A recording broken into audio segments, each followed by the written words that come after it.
Bonsoir à tous. Moi, je viens parler sur la fatalité ou l'opportunité. Donc, qui d'entre vous n'est jamais passé par des problèmes, petits ou grands? Une perte d'emploi, une maladie, un accident, une séparation, un problème financier ou autre? On vit un moment qui restera certainement dans l'histoire. Combien d'entreprises sont en détresse? Combien de professionnels se sont retrouvés sans travail?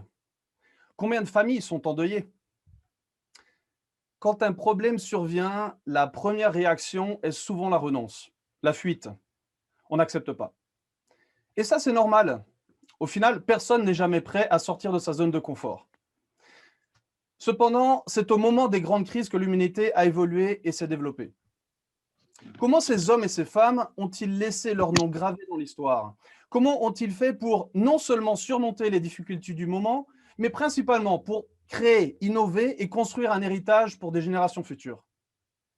Je souhaite aujourd'hui vous inspirer à transformer votre vie et celle de votre entourage, par le biais d'un abordage simple et accessible à tous. Chacun de vous possède en lui un potentiel et une force souvent méconnus, mais qui peut faire toute la différence au moment de se confronter aux adversités de la vie. Je vais vous raconter une petite partie de mon histoire, mais surtout vous laisser les apprentissages que j'en ai tirés. L'histoire commence le 12 décembre 2012. Je sens une forte douleur dans le dos. Je me préparais pour partir en vacances le 16 décembre avec ma famille. J'étais alors directeur général d'une entreprise multinationale au Brésil et je souhaitais laisser tout en ordre avant de partir. Seulement le 15 décembre au soir, je décide d'aller aux urgences, car la douleur se fait insupportable. Et j'en y suis pas sorti. Le diagnostic tombe rapidement. J'ai un cancer fulgurant. Mes examens présentent 30 tumeurs entre le cou et la ceinture, avec plus de 10 tumeurs dans chaque poumon. Des métastases qui vont de 1 mm à 6,7 cm. L'oncologue, après la lecture des résultats, est catégorique et il m'annonce 60 jours de vie, en me disant tu as à peu près 30 jours de conscience, 30 jours de coma pour mourir d'insuffisance respiratoire. Notre option à ce moment-là, elle est binaire. Accepter ou refuser. Accepter la fatalité et s'y préparer, ou choisir l'opportunité de vivre quelque chose de différent indépendamment de ce qui se passera. Pour ma part, j'ai choisi de vivre et j'ai assumé que j'aurais encore au moins 50 ans de vie. Bon, la première chimio m'a laissé paralysé dans mon lit. J'ai perdu 80% de ma masse musculaire. Donc la première chimio me laisse paralysé dans mon lit. J'ai perdu 80% de ma masse musculaire et 30 kilos en un mois. Un mois plus tard, j'apprends que mon entreprise venait d'être vendue à un grand groupe américain et que mon nouveau chef viendrait visiter la filiale au Brésil. Même avec un diagnostic de 8 mois de kinésithérapie pour m'asseoir dans une chaise roulante, je décide d'être sur pied pour recevoir mon nouveau chef. Et 30 jours plus tard, je l'accueille debout au bureau. Voici la photo. Un mois plus tard, j'apprends que ma femme est enceinte de 3 mois et je décide alors de me rétablir avant la naissance de l'enfant. Mon fils Arthur Emmanuel est né le 24 septembre 2013 à 21h27 le soir.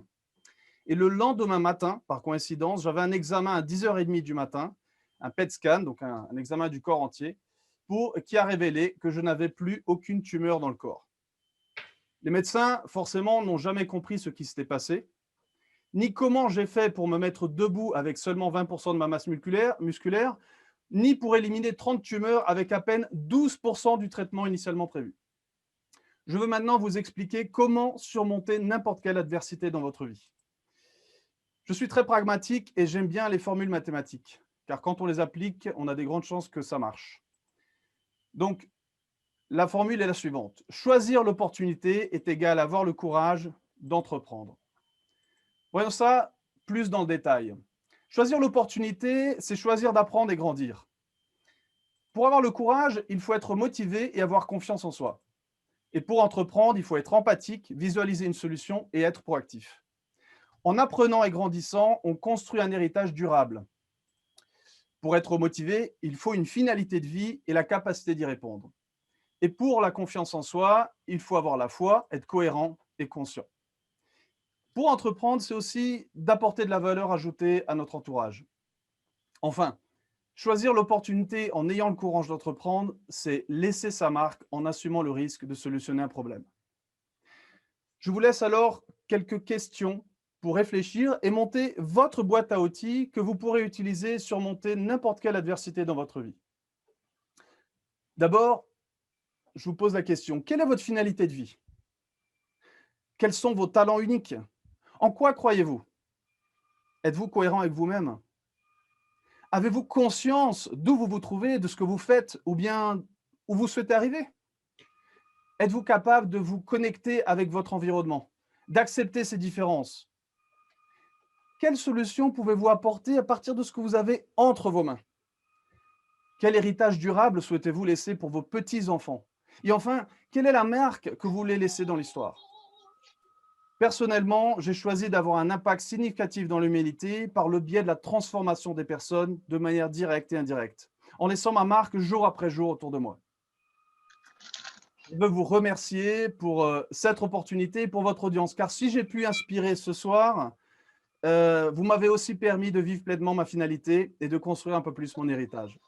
À tous, je vous souhaite une vie pleine d'opportunités. Merci encore.